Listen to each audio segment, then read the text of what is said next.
Hello and welcome back. Today we're going to be talking about offices, bedrooms, and some of the noble professions, specifically the manager and the bookkeeper. I ran the simulation offline so I could build up a stockpile of beds, chests, cabinets, doors, chairs, and tables. We'll be using all of these for the bedrooms and offices. And you can see the stockpile right up here. Now first we're just going to dig out a hallway where all of the offices and bedrooms will branch off of. There's a lot of strategy involved in building bedrooms and offices, especially for very large forts, and I'm not going to get into that with this tutorial. In general, I'm just going to mention that they're usually created to sort of give the dwarves a sufficient bedroom, which they're not really that picky, but additionally make sure that their path to travel to wherever it is they're going is minimized as much as possible.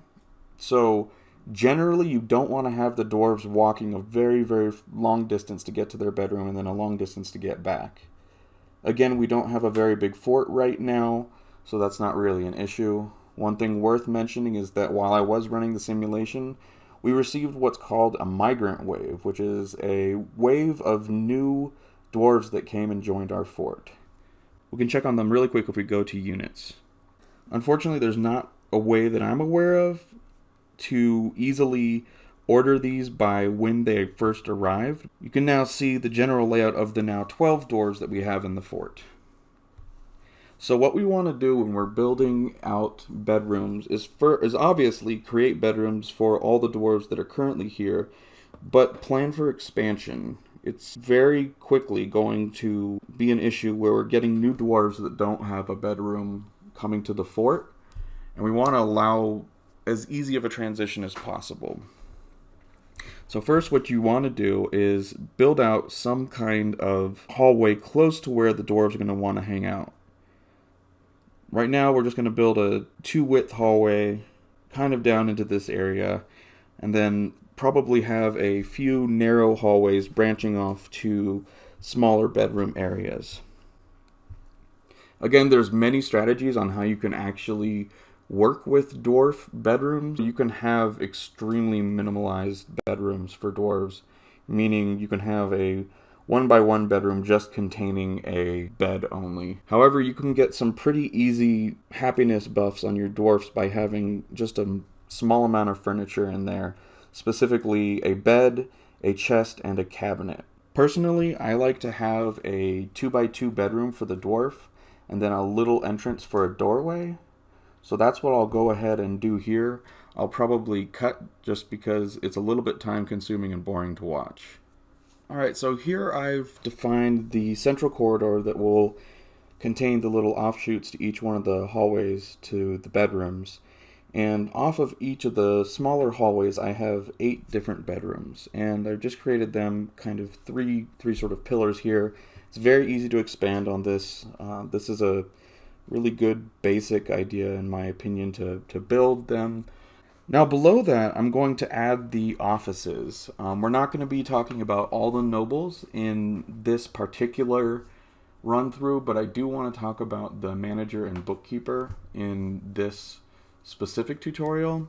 Both the manager and the bookkeeper help you manage your fort specifically by managing how much of exactly how many things you have in your fort, which is what the bookkeeper does. And the manager, who is going to give you a brand new menu in which you'll be managing all of your work orders through from now on.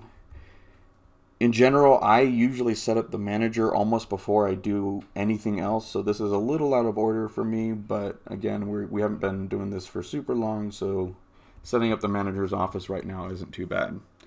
Offices are a little bit different than the bedrooms. Specifically, all you need for an office is a table and a chair, and technically all you really need is just the chair.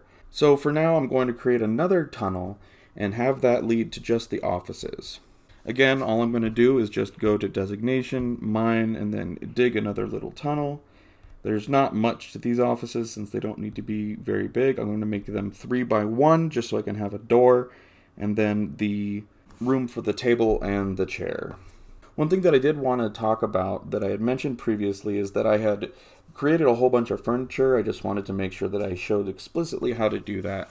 You can go ahead and press the magnifying glass and the eyeball. You select one of your two workshops. Again, it's very similar to what we had done last time, but I wanted to show the specific items. General rule of thumb for Dwarf Fortress is you want to create as much out of stone as you can, but there are just a few things you can't make out of stone. For instance, beds.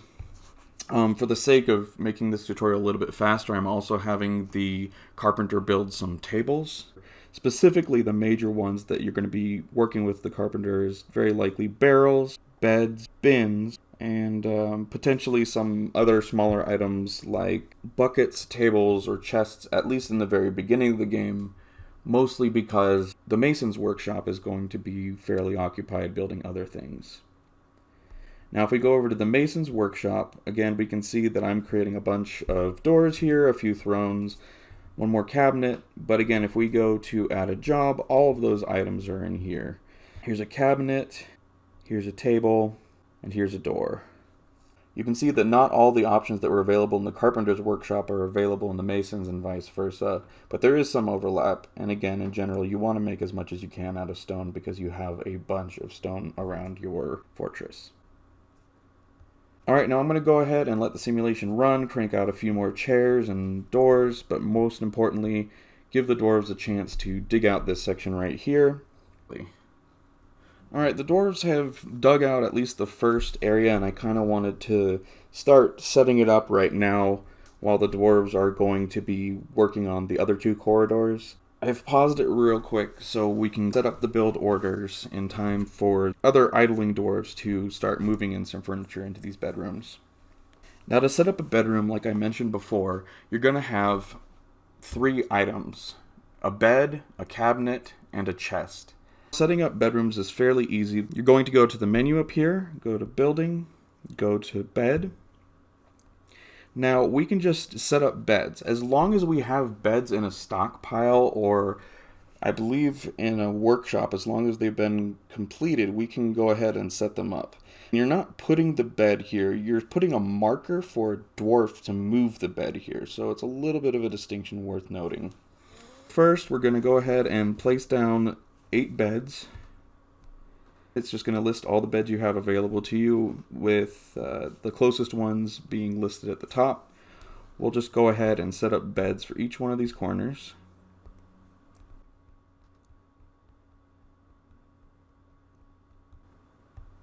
Now we're going to do the same thing for the cabinets.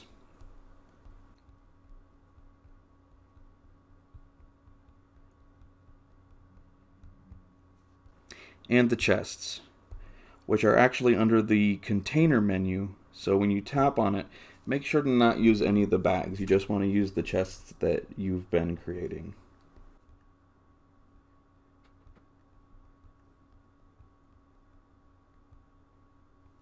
And finally, we'll want to add a door for each one of these bedrooms. I believe it does help with their mood a little bit. So we'll go ahead and add doors to each one of the entryways to the bedrooms by going to the building menu and tapping door.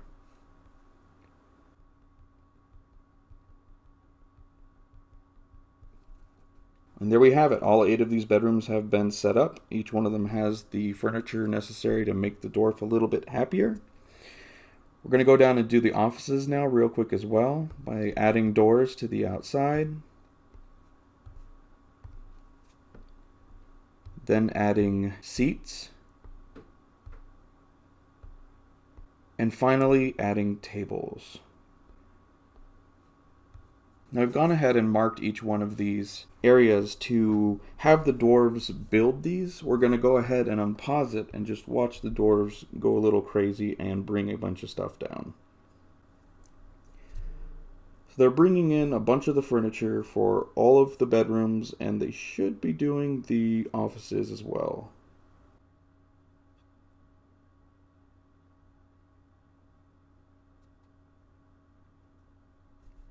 Almost everything here is finished. There was one cabinet that was missed because construction was blocked. To unblock that, again, all we're going to do is inspect that cabinet that didn't get completed. Tap on it, says construction was suspended. We're going to go and tap on resume construction. If we go ahead and unpause it, the dwarf should run up, grab one more cabinet, and bring it down in. Yep, there we go. Now that all these bedrooms have been completed, we actually need to designate them as bedrooms. And to do that, what we're going to do is tap on the inspect, tap on a bed, tap make bedroom, and what it's going to let us do is define a bedroom space. Now the really nice part about putting a door on the room is it automatically figures out what dimensions this room should be. So we can go ahead and tap the circle to designate that as a bedroom. You don't need to assign bedrooms explicitly unless you really want to. Dwarves will automatically claim bedrooms if they're unclaimed. Something else worth mentioning is that if there are two dwarves that are married, they will both share the same bedroom and the same bed. Additionally, if they have a child, that child will also share their bed. So you don't need to have multiple beds for a pair of dwarves, and you don't need to have multiple bedrooms either. I'm going to go ahead and designate the rest of these bedrooms real quick.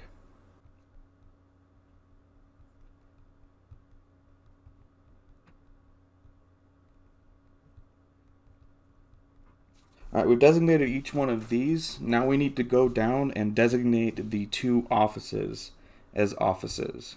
You can go ahead and tap the chair inside the office and tap make throne room or study.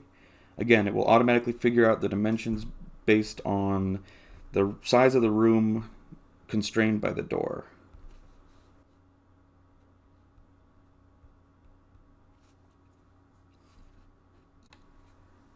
Alright, now that we've set up the offices, we're going to want to set up the two noble professions, manager and bookkeeper.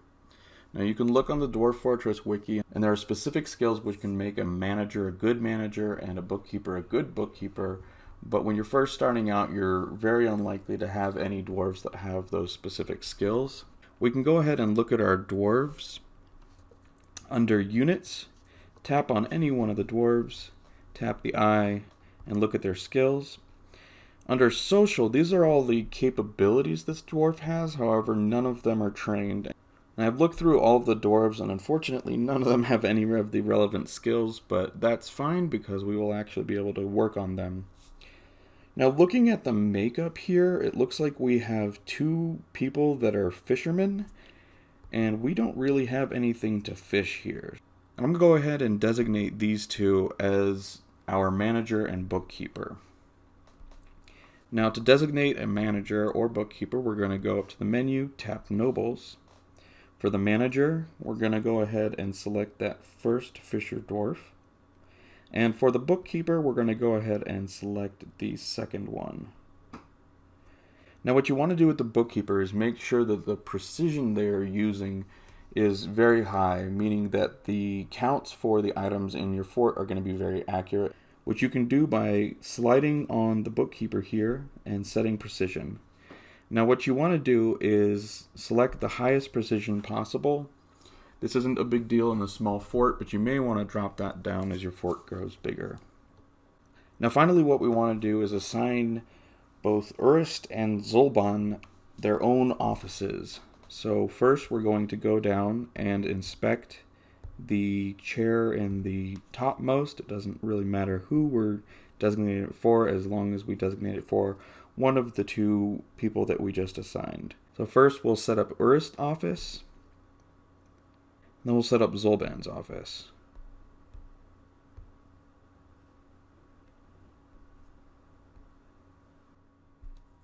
And now if we go ahead and run, we now have the two dwarves that are going to be working as nobles in the fort. Now the most important thing that the manager unlocked for us is the ability for us to now queue up arbitrary work orders, which is very, very nice. We're going to go ahead and tap on the three bars, and then we're going to tap on this manager option. Now what you can do in here is just have this dwarf work for you essentially, and what he's going to do is get the dwarves in the fort capable of doing these tasks to do the tasks. So for instance, if we need 3 or 4 more beds, that's very simple. We can just type BED in here, ask him to construct a bed, and say we just want 3. And Again, note here that you can set it to 0, and 0 just means perpetually create as many as you can. This is by far the easiest way to create a bunch of random things you may need around the fort. And it's a lot easier than trying to track down every single work area to figure out which one can construct what and how many. Additionally, each one of the workshops has a limit of 10 items that can be queued. In here, you can actually create an arbitrary number. You can have them create 1,000 of something if you really wanted to. One more quick thing to point out here is that you can expand this menu and actually set up either specific conditions or how many workshops should be processing this order at any given time. Again, as your fortress gets larger, you're going to have likely multiple dwarves capable of doing a particular task and have those dwarves work in individual workshops. For now, though, I'm just going to delete this item and let my dwarves continue to mine out the last remaining bedrooms. I wanted to end this episode by actually completing our dining room here, so we can go back to build doors and add doors to each one of the entryways to the dining room.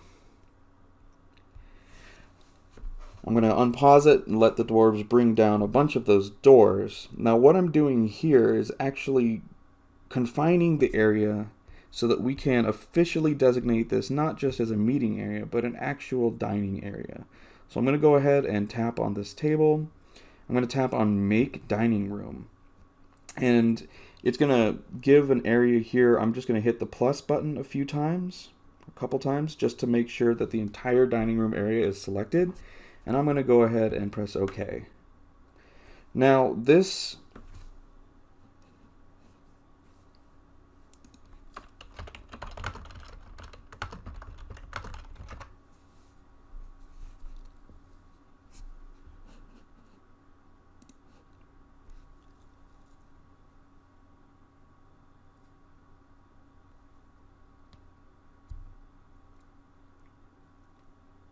one of the things you can do to make this area a lot nicer and also increase the mood of the dwarfs that are in here is smoothing out stone.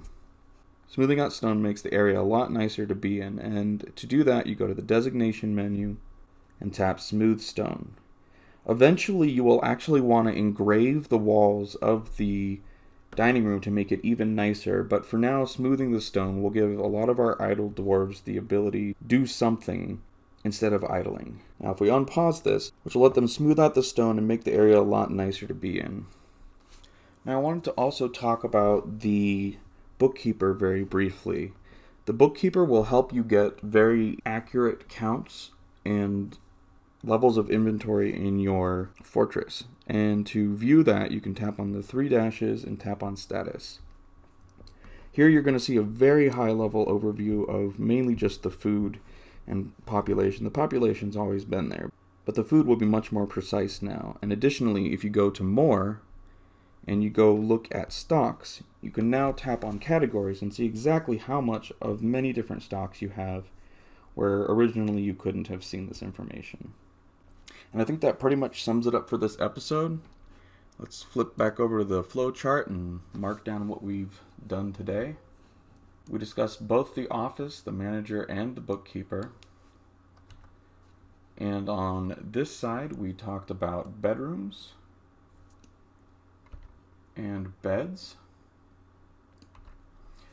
I think for the next episode, I'm planning to do basic coverage of the rest of the major workshops, including the forge, smelter, wood furnace. We can talk about extremely basic defensive strategies by building walls.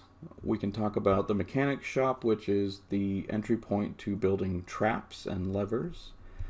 We can build a basic bridge. Overall, though, I don't think I'll be getting too deep into defensive strategies, mainly because there are so many different strategies that depend heavily on how your fortress is actually built. Anyway, thank you very much for watching, and I look forward to seeing you again on the next episode.